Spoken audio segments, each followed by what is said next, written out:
تبلیغی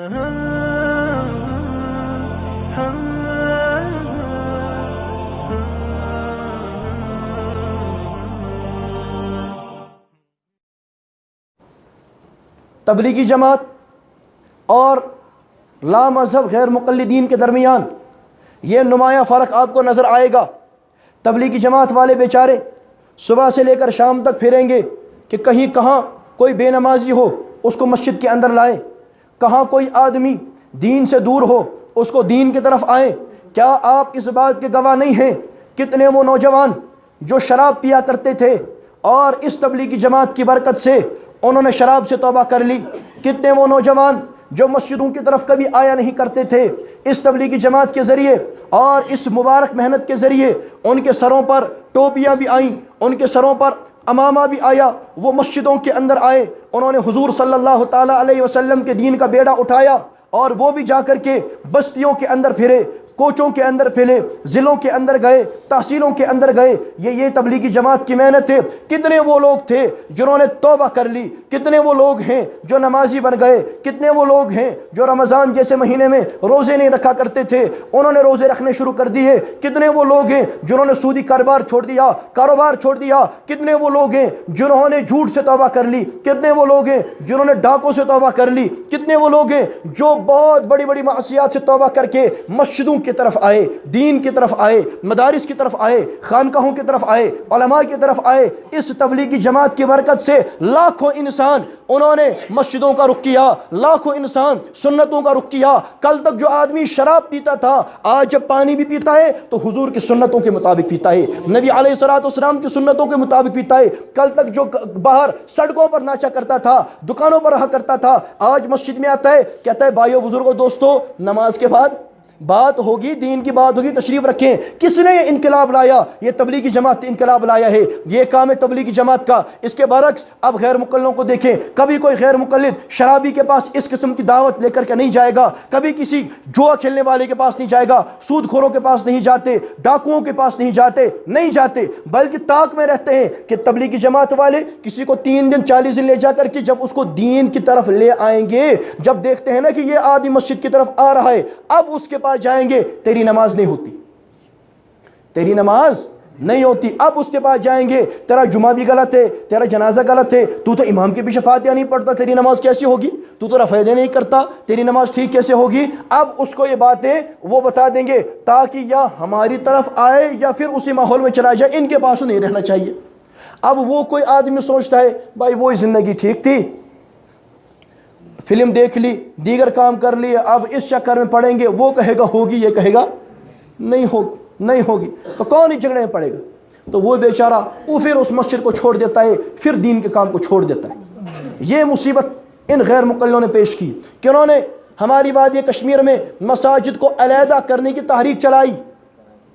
غیر مقلدوں نے کہ انہوں نے گاؤں میں لڑائیاں کروائیں، غیر مقلدوں نے کہ انہوں نے بستیوں میں لڑائیاں کروائیں، غیر مقلدوں نے ایک گھر کو اکھاڑا کنہوں نے بنایا، غیر مقلدوں نے مسلمانوں کے اتحاد کا سب سے بڑا مرکز یہ مسجد ہے، مسجدوں کو علیحدہ کرنے کی تحریک ہماری وادی کشمیر میں کسی اور مکتب فکر نے نہیں چلائی، صرف غیر مقلدوں نے چلائی کہ مسجدوں کو الگ نکالو، مسجدوں کو الگ نکالو۔ اگر تم اتحاد چاہتے ہو اور اگر تم یہ بات چاہتے ہو کہ ہم تو مسلمانوں کا اتحاد چاہتے ہیں، حالات خراب ہیں، بے مانو، اتحاد ایسے ہوتا ہے وہاں سے تم مسجدوں کو الگ بھی نکالو، لوگوں کو غیر مقلد کرتے بھی چلے جاؤ، خفیہ طور پر اپنا یہ باطل مشن اور اس گمراہی کا کام جاری بھی رکھو، اور بظاہر میں کہو کہ نعمان تقریر کرتا ہے ہم تو اتحاد کرنا چاہتے ہیں، امام ابو حنیفہ کو یہودی ایجنٹ بھی لکھو، اس کتاب سے برات کا اظہار بھی مرکزی طور پر نہ کرو، اور مکتبہ مسلم وہ معافی نامہ شائع بھی نہ کرے، ان کے خلاف تم کوئی مذمتی بیان بھی نہ دو، اور کوئی تم اس کے خلاف فتویٰ بھی نہ لگاؤ، یہاں سے کتابیں بھی تقسیم کرتے رہو، پمپلیٹ بھی تقسیم کرتے رہو، اور لوگوں تک غلط باتیں پہنچاتے بھی رہو،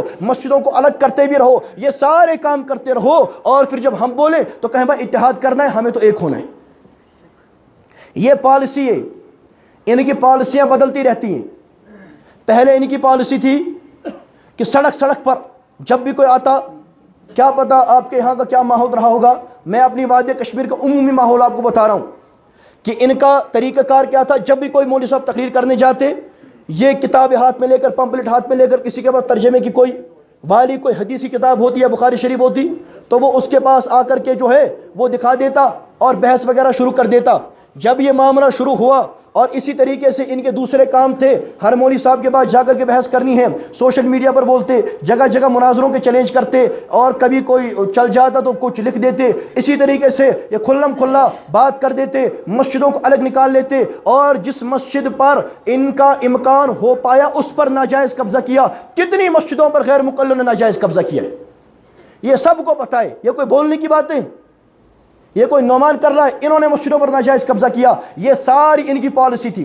اب اس کے بعد کیا ہوا، جب 2010 کے اندر غلام محمد بٹ صاحب، رمضان بزلوی صاحب، حضرت شیخ الحدیث مولانا مفتی مظفر حسین قاسمی دامت برکاتہم العالیہ کے سامنے زیر الخار ہوئے، ان کے سامنے بات کرتے، کچھ بھی نہیں آیا۔ جو بھی وہ اس ریکارڈنگ کو سنتا ہے، ویڈیو موجود ہے، وہ سب دیکھتے ہیں۔ جو اس وقت جو ان کی گمراہ تنظیمیں بنام جمعیت اہل حدیث جموں و کشمیر، اس کے جو اس وقت صدر ہیں اور جس کو بتاتے ہیں کہ یہ ہمارے پہلے مدنی عالم ہیں غلام محمد بٹ المدنی صاحب، اس کو جب ہمارے استاذ مکرم مفتی شبیر احمد قاسمی صاحب اصول پڑھتے تھے، اس کو وہ عبارت بھی سمجھ نہیں آتی تھی، اردو عبارت۔ اچھا، اس کے بعد سمجھانا پڑا، چلتے چلتے جس دن مناظرہ تھا بھاگ گئے۔ اس شرائط مناظرہ کے بعد ایسے بوکھلائے کہ اعلان کیا آج کے بعد ہم مناظرہ کریں گے ہی نہیں۔ مسئلہ رہ گیا تھا کتاب لکھنے کا مسئلہ۔ مبشر مدنی نے کتاب لکھی کہ عام وہ جو بچے جو ہیں ان کے کانوں کے اندر اذان نہیں دینی، یہ بچوں کے کانوں میں اذان بھی نہیں دیتے، ان کا کیا کام اذان تکبیر کے ساتھ؟ یہ تو اہل حق کا کام، ان کو پتہ ہے جو وہاں سے پیدا ہوا بڑے ہو کر غیر مقلد ہوگا تو اس کو ساری زندگی جھوٹ تو بولنا ہے، دھوکہ دینا ہے، اس کا اور اذان کا کیا مسئلہ ہے؟ تو مت دو، ٹھیک ہے جی۔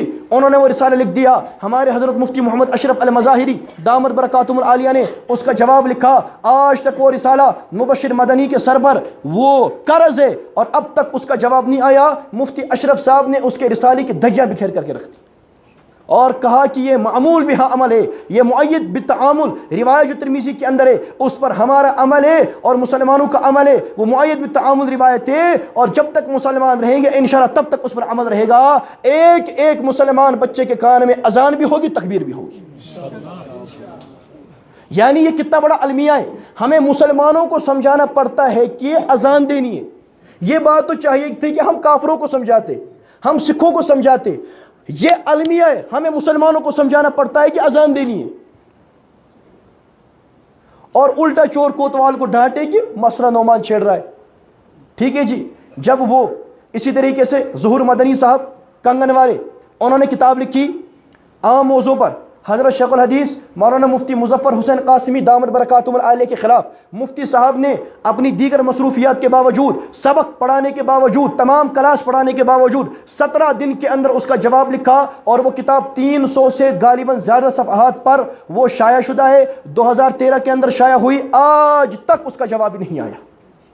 الکندی صاحب نے حضرت شیخ الحدیث مولانا مفتی نذیر احمد قاسمی دامت برکاتہم العالیہ دارالعلوم رحیمیہ والے، ان کے ایک فتوے کے خلاف وہ ان کا جو رسالہ مسلم ہے اس میں ایک مضمون لکھا۔ ہمارے حضرت مفتی عمر امین الہی جو پچھلے گزشتہ سال ہمارے ساتھ تھے، انہوں نے ان کا جواب لکھا، اور جواب لکھنے کے بعد وہ بھی شائع ہوا، آج تک اس کا بھی جواب نہیں آیا۔ یہ 3 کتابیں وادی کشمیر کے اندر ان کے سروں پر قرض ہے، نہ آج تک جواب آیا ہے اور نہ انشاءاللہ آئے گا۔ اور اگر خدا نہ خواستہ کسی نے ان میں سے، ان کے لیے خدا نہ خواستہ انہوں نے جواب لکھنا شروع کر دیا تو وہ بھی دیکھے گا جیسا ان کا حشر ہوا اس سے بدتر انشاءاللہ اس کا حشر ہوگا۔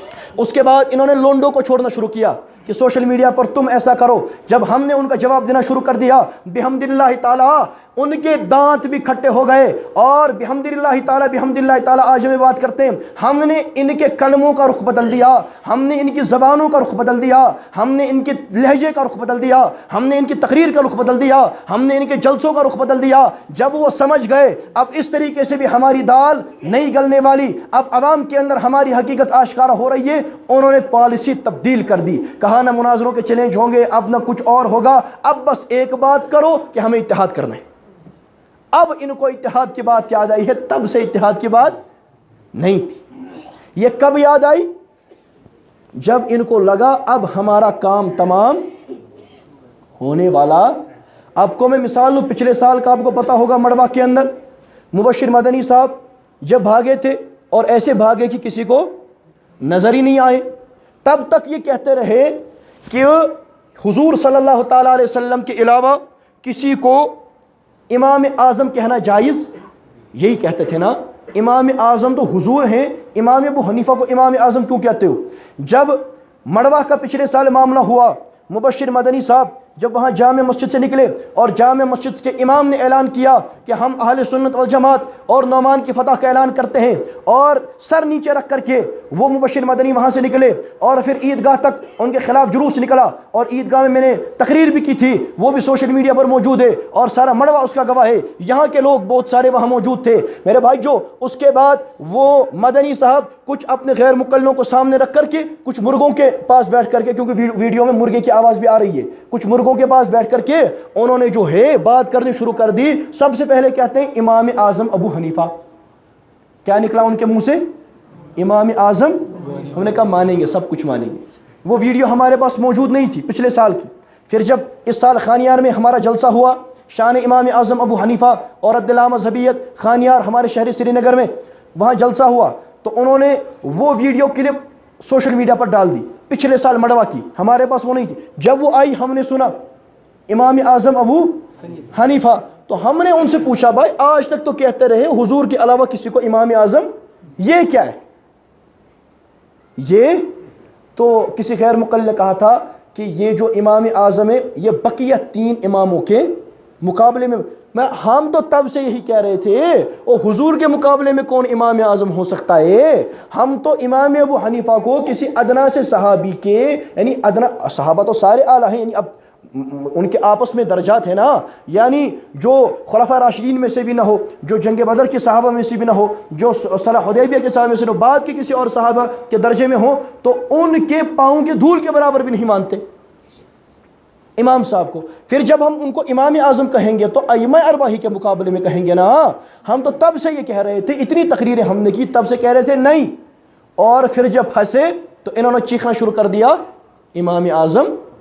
ہم نے کہا مانیں گے، مانیں گے، سب کچھ مانیں گے۔ تو انہوں نے پالیسیاں تبدیل کر لی کہ اب بظاہر کچھ نہیں کرنا، بظاہر صرف ایک بات کرنی ہے کہ ہم امن چاہتے ہیں، اتحاد چاہتے ہیں، اور اندر سے زہر پھیلاتے رہو، اندر سے زہر پھیلاتے رہو۔ آپ مجھے بتائیں جو آدمی غیر مقلد بنتا ہے یہ آسمان سے ٹپکتا ہے یا یہاں بنتا ہے؟ یہی بنتا ہے نا۔ اور یہ کیسے بنتا ہے؟ جب اس کے پاس کوئی گیا، جب کسی نے اس کو کوئی رسالہ دیا، جب کسی نے اس کی ذہن سازی کی، اس کو جھوٹ بولا، اس کو دھوکہ دیا اور غلط طریقے سے پروپیگنڈا کر کے اس کو ورگلایا، تبھی تو غیر مقلد بنے گا نا، ایسے تو نہیں بنے گا۔ تو یہ جو آدمی غیر مقلد بنتا ہے یہ اس بات کا ثبوت ہے نا کہ وہ اندر اندر سے اپنی محنت کر رہے ہیں، اور جب ہم جواب دیتے ہمیں کہتے ہیں ماحول خراب ہوتا ہے۔ کیا ہوتا ہے؟ تم جتنی چالیں کرو، تم جو بات کرو، تمہیں جو لقب دینا ہے، تمہیں جو پروپیگنڈا کرنا ہے تم کرو، ہم سمجھ چکے ہیں یہ کتنا بڑا فتنہ ہے، اور ہمیں اس بات کا اندازہ ہو چکا ہے یہ کتنا بڑا فتنہ ہے۔ کچھ بھی ہو جائے، کچھ بھی ہو جائے، تمہاری گمراہی کو واضح کرنا جب تک میں زندہ ہوں تب تک تو نہیں چھوڑ سکتے۔ ہم چلتے رہے، ہاں کسی میں دم خم ہے اور کسی نے اپنی جرت مند ماں کا دودھ پیا ہے، وہ سٹیج سجا کے دکھائے، ہم نے دن میں تارے نے دکھا دیے تو ہم کو دیوبندی نہیں کہنا۔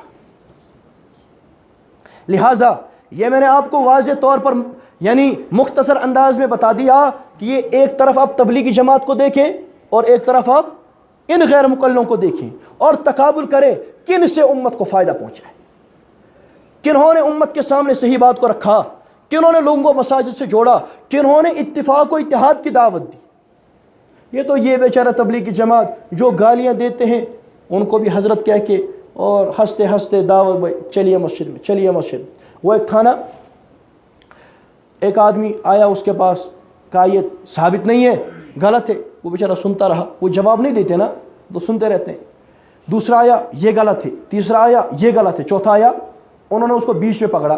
یہ لطیفہ ہے، یعنی تبلیغی جماعت والے بیچارے کیا کرتے ہیں، وہ سنتا رہا، وہ سارے بولتے رہے، ایک بھی بولتا ہے غلط ہے، دوسرا کہتا ہے یہ، چوتھا کہتا ہے یہ۔ جب کہتے کہتے چاروں تھک گئے، وہ سر نیچے رکھ کے سب کی باتیں سنتا رہا۔ جب انہوں نے اپنی بات ختم کی تو اس نے سر اٹھایا، کہا حضور آپ کی بات ہو گئی؟ کہا جی۔ کہا آپ کی بات ہو گئی؟ کہا جی، چاروں سے کہا، اس کے بعد کہا اب مجھے بتائیں اب کب نکلیں گے ہمارے ساتھ؟ بات سمجھ آئی؟ اب آپ ہمارے ساتھ 40 دن کے لیے کب نکلیں گے؟ لہٰذا یہ حضور صلی اللہ تعالیٰ علیہ وسلم کے عاشقوں کی جماعت ہے، یہ جنہوں نے دین کا درد لے کر کے جو بستی بستر کریا کریا اندر پھرے۔ تو میرے بھائی جو آپ سمجھیں دوست کون ہے اور دشمن کون ہے، کون آپ کو غلط باتیں کہہ کر کے ورگلاتا ہے۔ اللہ پاک آپ کو بھی سمجھنے کی توفیق عطا فرمائے، اللہ پاک مجھے بھی سمجھنے کی توفیق عطا فرمائے۔